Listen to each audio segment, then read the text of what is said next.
Hello दोस्तों, स्वागत है आप सबका एक और नई इन्फॉर्मेटिव वीडियो में। दोस्तों, आज के वीडियो में मैं आपको बताने वाला हूं कि इलेक्ट्रिसिटी कैसे बनती है और इसे बनाने का क्या प्रोसेस होता है। तो दोस्तों, पूरी जानकारी के लिए इस वीडियो में लास्ट तक बने रहिए। चलिए बढ़ते हैं वीडियो की तरफ।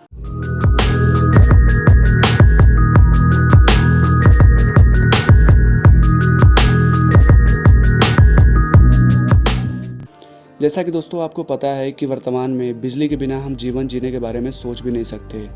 आज के समय छोटे से छोटा और बड़े से बड़ा उपकरण भी बिजली से ही चलता है, जैसे कि टीवी, कूलर, पंखे, computer, train, road light signal, यहाँ तक कि हमें मोबाइल भी चार्ज करने के लिए बिजली की ही ज़रूरत होती है।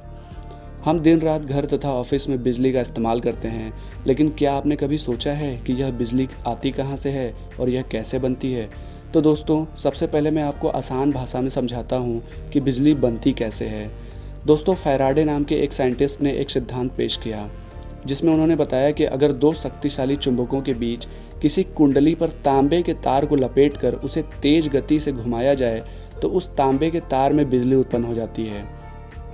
दोस्तों, यह कुंडली एक शाफ्ट के द्वारा टरबाइन से जुड़ी होती है और बिजली पैदा करने के लिए इसी टरबाइन को घुमाना पड़ता है। दोस्तों, आइए अब समझते हैं टरबाइन क्या होता है। दोस्तों, यह लोहे की एक मोटी शाफ्ट होती है जिस पर बहुत सारे पंखे लगे होते हैं। जब इन पंखों से पानी, हवा या गर्म भाप आदि टकराता है तो यह पंखे घूमने लग जाते हैं, और जब टरबाइन घूमने लगता है तो इसकी शाफ्ट के साथ जुड़ी हुई कुंडली भी घूमने लग जाती है और बिजली बनना शुरू हो जाता है। दोस्तों, यह बिजली अल्टरनेटर में पैदा होती है। आइए अब अल्टरनेटर को समझते हैं। दोस्तों, बिजली घर में जनरेटर के द्वारा बिजली का उत्पादन किया जाता है, जो यांत्रिक ऊर्जा को विद्युत ऊर्जा में बदलता है। इस जनरेटर के अंदर के भाग को ही अल्टरनेटर कहा जाता है। इसमें दो शक्तिशाली चुंबक होते हैं और चुंबकों के बीच में एक कुंडली होती है जिस पर तांबे के तार लपेटे हुए होते हैं। दोस्तों, जैसा कि मैंने आपको बताया कि बिजली बनाने के लिए शक्तिशाली चुंबकों के बीच में मौजूद कुंडली को घुमाना पड़ता है, जो कि टरबाइन के साथ जुड़ी होती है, और टरबाइन को घुमाने के लिए बहुत सारे तरीके होते हैं। चलिए हम उनमें से कुछ मुख्य तरीकों के बारे में समझते हैं। दोस्तों, सबसे पहले हम समझते हैं हाइड्रो इलेक्ट्रिक पावर प्लांट के बारे में। दोस्तों, इस मेथड के द्वारा हम पानी का उपयोग करते हैं बिजली बनाने के लिए। इसके लिए सबसे पहले नदियों पर डैम यानी बांध बनाकर पानी को स्टोर किया जाता है। इसके बाद उस पानी को ऊंचाई से एक पाइप के द्वारा, जिसे हम पेन स्टॉक कहते हैं, टरबाइन पर गिराया जाता है, जिससे टरबाइन में लगे पंखे घूमने लगते हैं और बिजली पैदा होने लग जाती है।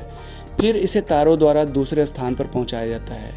दोस्तों, आपको बता दें कि बिजली बनाने की यह प्रक्रिया 24/7 चलती रहती है। आइए अब समझते हैं थर्मल इलेक्ट्रिक पावर प्लांट के बारे में। दोस्तों, जिन स्थानों पर नदियों पर बांध नहीं बनाया जा सकता, वहाँ पर कोयले के द्वारा पानी को गर्म करके उसके भाप को तेजी से टरबाइन पर डाला जाता है, जिसके द्वारा बिजली पैदा होने लग जाती है। दोस्तों, इस मेथड में पानी को गर्म करने के लिए कोयले का इस्तेमाल किया जाता है। पानी गर्म होने के बाद भाप में बदल जाता है और इस भाप का तापमान 500 से 1000 डिग्री सेंटीग्रेड के बीच होता है। दोस्तों, इस भाप को टरबाइन से गुजारने के बाद उसे कंडेंसर के द्वारा ठंडा करके फिर से पानी बना लिया जाता है और उस पानी को दोबारा से इस्तेमाल किया जाता है। दोस्तों, इस प्रोसेस में कोयले के जलने के कारण चिमनी से जो एक जहरीला धुआं निकलता है, उसमें से इलेक्ट्रोस्टैटिक पॉपुलेशन सिस्टम के द्वारा हानिकारक पदार्थों को अलग कर लिया जाता है तथा कम हानिकारक धुआं को आसमान में छोड़ दिया जाता है।